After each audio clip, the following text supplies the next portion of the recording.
Il y a quelques mois, Pascal, Madame Carotte, comme on l'appelle chez Hope, puisqu'en fait elle passe tous les mercredis matins à amener des carottes pour nos chouchous, nos scies, nos thors, nos magies, enfin tous les chevaux de Hope, me dit je pense quand même qu'il faudrait que je t'envoie ma sœur. Elle a un cancer du sein, elle est complètement repliée sur elle-même. Et puis pas de réponse, personne ne m'appelait. Et un jour, je reçois un petit message Messenger. Bonjour, je m'appelle Lucie, je suis la sœur de Pascal et je crois que j'aimerais bien venir participer à un stage Hope. Et puis Lucie est arrivée, toute timide, plus beaucoup de cheveux sur la tête, un petit peu renfermée comme ça sur elle-même. Et puis après le stage Hope, une révélation. Elle nous raconte son parcours et son cheminement avec beaucoup d'humour. Rencontre. Bon Lucie, depuis tant que je veux te choper. Alors déjà, je voudrais que tu m'expliques en quelques mots ce que t'a apporté l'équithérapie. Parce que pour toi, ça a été quand même un truc de dingue. Moi, je t'ai vu arriver dans un état vraiment pas bien. Et je t'ai vu repartir avec un sourire de dingue et des tableaux qui étaient juste sublimes. Alors, qu'est-ce qui s'est passé? Alors moi, quand je suis arrivée, je croyais que j'allais bien. Tu vois, c'est curieux. Hein. C'est vrai? Enfin, je croyais que j'allais bien.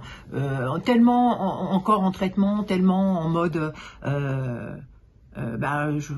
j'aime pas le combat parce que c'est pas forcément un combat, les choses se font de manière fluide et naturelle, il n'y a pas de souci, mais tellement à se dire bon ben voilà, on est là, on fait nos soins. J'étais encore dans ce mode soins, j'y vais, je me bats. J'y vais, je me bats. Ouais. Voilà. Et en oublier ma nature profonde et mon être, quoi. Ce que je suis réellement. C'est-à-dire d'avoir peut-être le sourire, d'avoir un peu plus la joie de vivre aussi. Et je m'en rendais pas compte puisque j'étais tellement dans un circuit ou autre thérapeutique, bienveillant, mais qui était autour de la maladie. Et en venant chez Hope,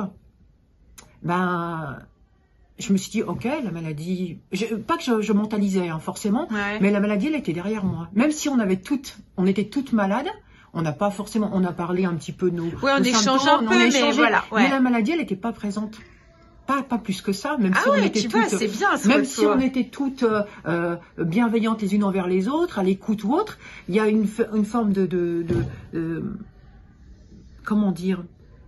J'ai pas pensé à la maladie du tout, pas que, enfin, elle faisait plus partie de moi à ce moment-là. Pas que je la mentalisais tout le temps au quotidien, mais on est quand même rythmé par les soins, on est rythmé par ça, on n'a pas de choix, ça fait partie des choses. Et non, le fait d'être dans un autre contexte, et ça je savais pas parce que j'étais très solitaire, quelqu'un toujours me dire je me bats. C'est ta sœur qui m'avait dit, qui nous amène des carottes tous les mercredis, qui m'avait dit, j'essaye de faire venir ma sœur, mais elle veut pas, elle est seule avec sa maladie. Et alors, elle était très inquiète pour toi. Alors, ma maladie, elle me tenait bien compagnie, on va dire. Elle occupait beaucoup de mon temps, pas forcément mentalement, mais en fait, je me laissais aller, si tu veux, aux soins et à la thérapie elle-même. Je me laissais aller, quitte à m'ignorer moi, sans s'en rendre compte, c'était ça. Je me laissais aller en disant, bon, c'est une étape, c'est une parenthèse dans la vie. Cette parenthèse, on y va, on rentre dedans. Et puis, il y a quelque chose qui se crée en nous, qui est pas forcément dépendant de nous. Enfin, en ce qui me concerne, je sais pas si c'est pour tout le monde comme ça. Mais voilà, c'était le soin, c'était l'étape, quitte à s'oublier. Mais c'est marrant que tu dises que quand tu es arrivée, t'allais bien, parce qu'en fait, moi, le souvenir que j'ai de toi, c'est de dire tout ce que j'aimais faire, j'ai arrêté de le faire. Et je suis plus capable de le faire. Quand on a commencé à faire l'atelier peinture, tu m'as dit, tu vois, je suis plus capable. Et après, quand on a vu ce dont tu étais capable, on s'est dit, c'est juste pas possible qu'elle soit plus capable. Qu'est-ce qui s'était passé? C'est marrant que tu aies cette vision de, j'étais dans le côté guerrière, j'y vais, mais en même temps, tu t'étais arrêtée dans tout ce qui te plaisait.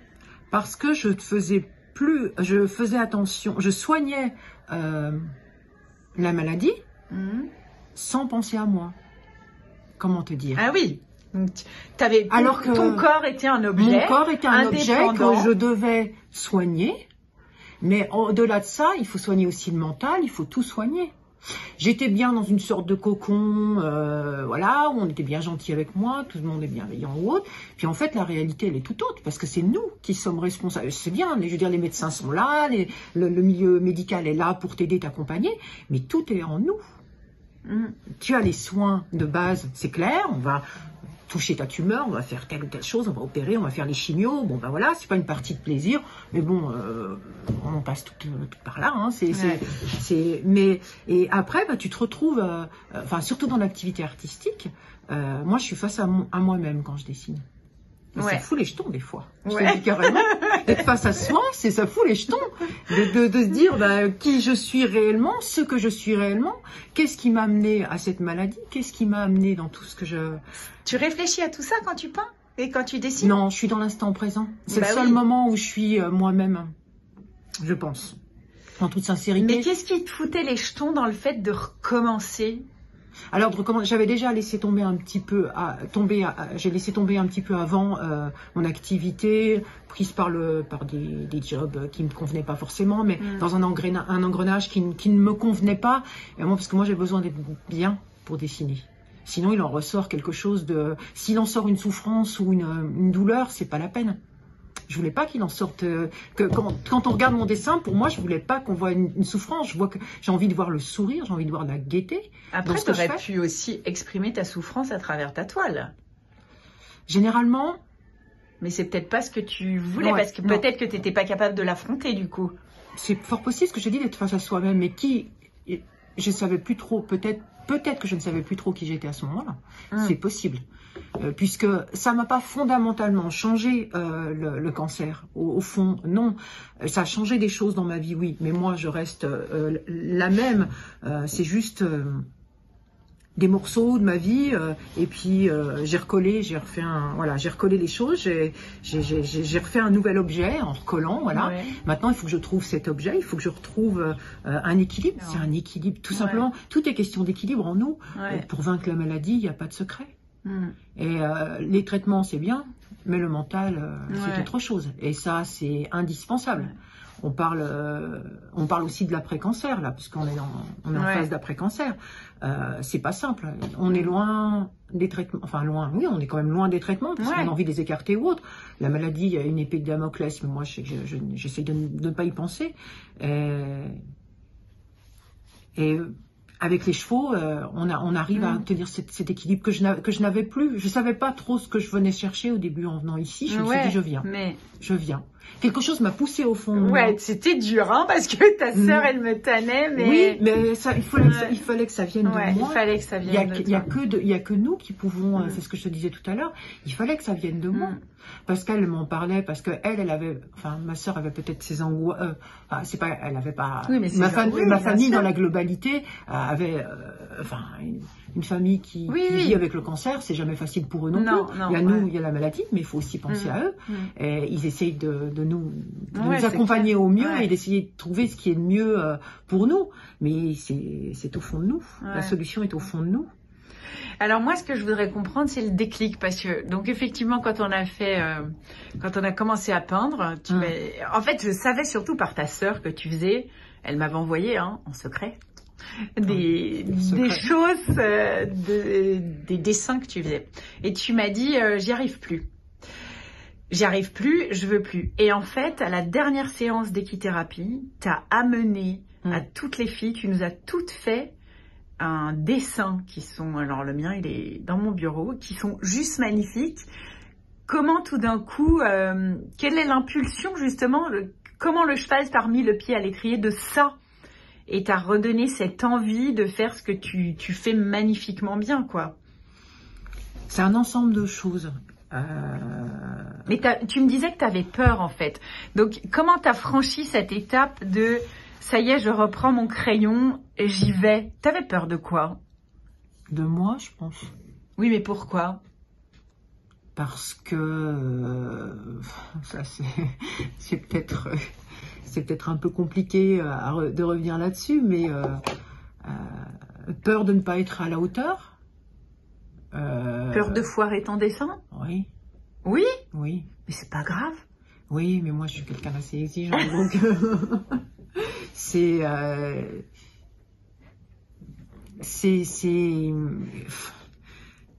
comment te dire? C'est tellement un ensemble de choses, ça n'a pas été... Je me suis en fait aussi fixé un objectif par rapport à ces dessins. le cheval a fait partie de toute cette étape, hein, bien sûr. C'est ce qui m'a amené à en arriver à ces dessins. Et je me suis dit, punaise, on va terminer ce stage. Comment on peut ponctuer aussi ça, qui est très symbolique et qui nous unit toutes, autre que le cancer, autre que le cancer. Je me suis dit, quoi de mieux que de faire quelque chose qui est fait avec mon cœur, vraiment, et qui a un lien, le cheval, donc de vous dessiner des chevaux, et qui est quelque chose qui restera, qui veillera sur vous d'une manière ou d'une autre. À ma façon, c'est une façon de, tu vois, c'est une façon de vous remercier aussi. Ouais. Moi, je suis pas quelqu'un qui va de très expressive au niveau verbal ou autre. Je sais dire merci, comme tout le monde, ça, c'est pas le problème. mais je trouve que l'expression de mon dessin et de ce que je suis vraiment, c'était très symbolique et je pense que c'était vraiment moi. Et de vous dire, bah voilà les filles, voilà où on en est, voilà on en est maintenant, pardon, j'en bafouille un peu, voilà où on en est maintenant, et je vous fais ce cadeau à ma façon. Après, chacun le reçoit, mais moi je vous le donne avec mon cœur et pas avec ma tête, avec mon cœur. Donc du coup, c'était le chemin qui, j'ai attendu le dernier jour, j'ai attendu le dernier, je me suis dit comment faire de manière symbolique et remercier toutes ces personnes de m'avoir accompagnée et d'avoir été là pour moi. Moi, ma façon de remercier, c'est de dessiner. Bon, ben voilà. Entre autres. Et tu continues aujourd'hui? J'ai un stand-by là, un petit peu, mais là, je vais m'y remettre. On va te donner un peu de travail alors. Il me faut un déclic. Je suis la reine de la procrastination. Hein, faut savoir. Ah non, faut pas ça. J'ai un enfant qui procrastine aussi. Lucie qui est arrivée, et en tout cas la Lucie que je vois aujourd'hui, pour moi, c'est pas la même. Pourtant, si. Mais elle était camouflée, oui, je sais. Tu vas foirer mon portrait. Pardon. Alors, non, alors, effectivement, je n'avais pas conscience de ma souffrance, c'est ce que je veux te dire. Je n'avais pas conscience du tout de ma souffrance parce que je me suis toujours dit que je vais y arriver seule. Moi, je suis assez quelqu'un comme ça, assez... à la fois introverti et à la fois, c'est paradoxal, à la fois timide, même si ça donne peut-être pas cette impression-là. Si. Je suis quelqu'un d'assez réservé et très pudique. Et j'avais pas forcément envie de montrer à des personnes que je connaissais pas qui j'étais vraiment. Il y a une forme de pudeur quand même. Je suis très observatrice aussi, je mets du temps. Et puis au fur et à mesure de la journée, quand on voit que tout le monde se détend, on se dit qu'après tout... J'ai mis du temps, je reconnais, avant de me dire, je prends le téléphone, mais ça avait rien à voir avec Hope ou quoi que ce soit, c'est moi. Je me suis dit, non, tu n'as pas besoin d'aide, tu te débrouilleras, tu y arriveras toute seule, toujours. Puis un jour, je sais pas pourquoi, je t'ai envoyé, je crois, un message sur Messenger, je sais plus. Je me suis dit, allez, Lucie, envoie, on verra, tu m'as répondu, ça s'est enchaîné. Il n'y a pas de hasard dans la vie, moi je dis pas au hasard. Et les choses sont enchaînées, et puis voilà. Et puis en fait, j'avais besoin d'aide. Et tu avais besoin, et moi je me souviens, là où j'ai eu l'impression qu'il s'est... Alors peut-être je me trompe, qu'il s'est passé un truc, c'est aussi quand tu es monté sur le simulateur. Il s'est passé un truc, tu es passé d'une position de corps fermé à une position où tu t'es redressé et tu as fini par éclater de rire. Et je me suis dit, et je t'ai dit, mais qu'est-ce qui se passe? Je sais pas, mais c'est trop bien. Et tu m'as dit, j'ai l'impression que ça sort. Et comme tout d'un coup, s'il y avait un truc... Parce que j'étais en lutte permanente avec mon corps. Ouais, et comme si tout d'un coup, tu lâchais prise. Alors peut-être que tu avais lâché le matin avec les poneys. Progressivement, c'est possible. Voilà. Alors, est-ce que tu te souviens de ta première impression, le contact du cheval? Qu'est-ce qui s'est passé? Le contact du cheval... Alors au début, j'avais pas peur du cheval ou autre, j'avais peur de lui envoyer toutes mes choses négatives. Je me suis dit, t'es tellement négative, ma pauvre, que le pauvre cheval, il n'est pas là. Et puis en fait, il a été tellement bienveillant, calme, paisible. Il m'a autorisé tout simplement à l'approcher, à le caresser, à être près de lui tout simplement. Il n'y a pas besoin de chercher loin, à avoir des moments... rythmé avec son souffle, avec son odeur, avec toutes ces choses-là qui sont proches de ce que j'aime, parce que moi j'ai grandi dans une maison où on avait des animaux ou autres, ce contact avec l'animal, avec le cheval, avec tout, c'est un... Et puis l'animal, mais l'animal pour moi est thérapeute. C'est clair. C'était avec qui? T'étais avec qui comme cheval? Le tout premier? C'était pas Magie? T'as pas eu Magie? Non, je crois que j'ai eu... Mister. Ah ouais, tout Mister, premier. il est aussi... Après, j'ai eu Captain qui m'a fait... qui t'a fait bien te remettre à ta place. Captain, il est super génial, mais vu que j'ai aucune autorité... Captain, il faisait ce qu'il voulait. Mais ils ont été et voilà. Et puis, ce qui m'a plu, même si... c'est cette harmonie qu'on a quand on faisait courir le cheval juste avec le corps. Cette volonté, cette attitude du corps, parce que le corps il parle énormément et moi mon corps il est tout le temps recroquevillé ou autre. C'est pour ça que quand tu parlais de l'attitude sur le cheval, c'est que là j'ai été obligée de m'ouvrir. Bah, oui. Moi depuis que je suis enfant c'est comme ça. Je suis comme ça et puis j'ai pas envie, là, pas envie qu'on me voit quoi. C'était tellement surprenant sur le simulateur. Ça m'a obligée et puis en me disant c'est peut-être pas si mal que ça d'être droite et d'avoir les épaules ouvertes et d'avoir voilà une position qui était super et je découvrais en fait, tu redécouvres des sensations que tu as perdues avec les années, même si c'est toujours là, mais tu redécouvres ton corps. Le corps il a été en souffrance pendant un moment, il l'était avant, ce qui a déclenché peut-être la maladie, et après il est en souffrance du fait du traitement. Il faut te redécouvrir, te réapproprier ce corps, et je pense que par ça on se réapproprie notre corps.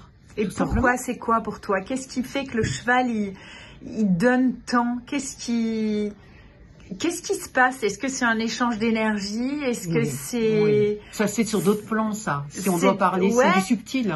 Mais oui, en même temps, c'est si réel que pour essayer de faire comprendre aux gens qui l'ont pas vécu, qu'est-ce qui se passe quand tout d'un coup, tu te retrouves face à ce cheval? Il n'y a pas de mental.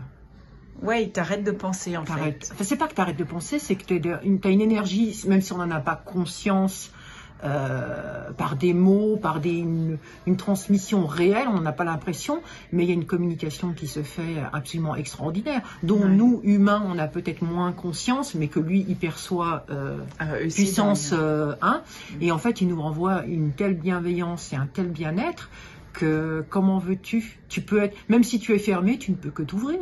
C'est obligatoire. Ouais, c'est vrai. C'est vrai que toutes les femmes qui sont arrivées fermées, apeurées, pour toutes, il s'est passé quelque chose. Il s'est passé quelque chose. Du subtil. Ouais, du subtil. Des trucs qui, même nous, les encadrants, nous font dresser les poils quand même. Dès que, même 5 ans après, on voit des trucs qui se passent. Tout d'un coup, tu te dis, qu'est-ce qui s'est passé là? Et c'est une évidence. On parle d'équithérapie, mais c'est une évidence que l'animal dans sa globalité ne peut que nous aider dans notre quotidien. Alors le cheval, je t'en parle. Enfin, moi, j'avais pas eu d'approche d'équithérapie, c'était la première fois, mais ça m'a apaisé, ça m'a apaisé au niveau de... Non, ça m'a apaisé dans mon cœur. Bon, alors la Lucide aujourd'hui, avec tout ce qu'elle a traversé, j'ai une baguette magique, qu'est-ce qu'elle a envie de faire aujourd'hui? Elle veut pas retourner dans son train-train. Qu'est-ce qu'elle a envie de faire aujourd'hui? Tu peux faire tout ce que tu veux faire. Juste donner de l'amour et de la bienveillance, sincèrement. Faut pas chercher loin dans la vie, tu sais. L'activité professionnelle, oui, ça c'est bien de trouver un équilibre ou autre, mais si on peut trouver un équilibre en étant aidant et accompagner des personnes qui ont vécu les mêmes choses comme tu le fais par l'association, tu mets ton vécu, si tu veux, au service de l'association aussi. Et je pense que c'est une question de transmission, nous toutes. On transmet avec nos moyens, les chevaux, avec d'autres choses, mais je pense que c'est une question de transmission. Viens nous rejoindre. Allez. Voilà, c'est la fin de cette émission. Des portraits comme ça, aujourd'hui, on pourrait en avoir pas 1000, mais près de 500. Des jolis parcours de femmes, des révélations au contact des chevaux, des changements de vie, des prises de conscience. Je ne veux plus être comme ci, je ne veux plus être comme ça. Je veux décider de ma vie, je veux me prendre en main. J'ai plus peur, j'ai confiance en moi. Bref, des histoires de vie chamboulées et des parcours de vie qui nous changent. Il y a un avant et un après le cancer. Je vous donne rendez-vous la prochaine fois qu'on se voit, c'est pour les 72 heures chrono. Alors, on compte sur vous. Un petit teaser, peut-être que David va nous préparer de ce 72 heures chrono. On vous demande de nous aider un maximum à récolter des fonds, liker, partager. ou devenez des ambassadeurs. N'hésitez pas à me contacter si vous voulez participer à cette super campagne. Même les petits dons seront les plus intéressants. Vous voyez mon adresse mail qui se met au bas de l'écran. Vous me contactez et puis un mini teaser de David. Je suis sûre qu'il va me trouver ça. Allez, salut et rendez-vous pour la campagne 72 heures chrono pour Hope. Salut!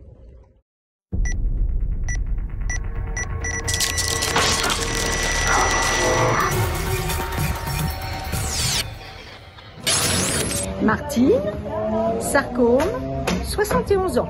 Laetitia, 45 ans, cancer du sein. Catherine, 61 ans, cancer du sein. Adé, je suis âgée de 53 ans, cancer du sein. Divina, 64 ans, carcinome du sein gauche, non hormonodépendant. Carole, 41 ans, cancer du sein. Garlone, cancer du canal anal métastatique, 50 ans. Sandrine, 43 ans, cancer du sein.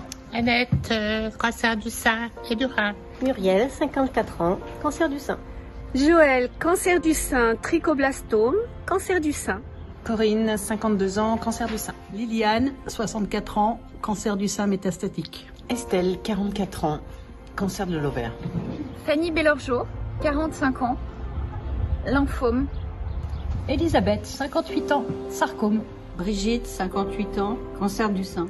Sandrine, 45 ans, cancer du sein triple négatif. Nathalie, 57 ans, cancer du sein. Almodis, 50 ans, cancer du sein, HR3+, hormonodépendant. Christine, 55 ans, cancer du sein. Florence, 42 ans, cancer du sein. Annie, cancer du sein, 62 ans. Et moi, c'est Anna. Cancer du sein, mélanome, début de cancer à l'utérus, mutation génétique CDKN2A. Alors pour nous aider à poursuivre notre mission Hope auprès de toutes ces femmes malades, la résilience par l'art, le chant, la musique, la peinture, mais aussi l'équithérapie à travers 6 antennes en France et 1 antenne en Suisse, participez à la campagne 72 heures chrono. Devenez des ambassadeurs, devenez des matcheurs, devenez des grands donateurs, des petits ou des grands donateurs. Tous les dons nous serviront à faire avancer notre cause. Les 14, 15 et 16 mars, rendez-vous pour la campagne 72 heures chrono. Partagez un max sur tout votre réseau, même 5 ou 10 euros, c'est toujours un don. Merci, on compte sur vous.